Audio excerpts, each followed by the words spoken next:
The Dow Jones Industrials had their best second quarter performance since 1987.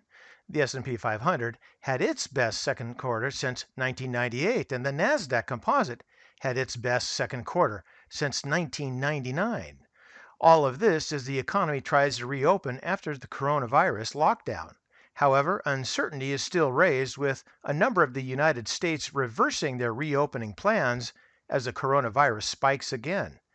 SunTrust Advisory Chief Market Strategist Keith Lerner said that while history was only a guide, he expected it to be repeated with the onset of a bull market and the S&P 500 higher in a year's time. However, he expected an uneven path.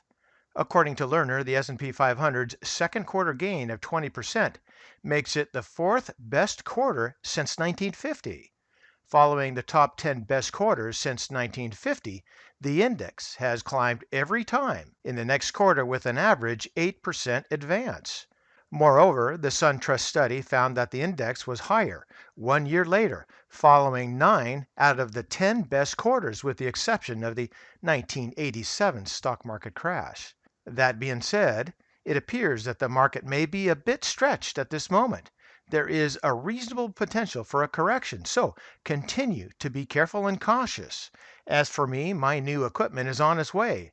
I hope to be up and running once again very soon. But until then, follow rule number 1, which is don't lose any money. And of course, rule number 2 is don't forget rule number 1. And for today, that's ChewDog Charts. Thank you.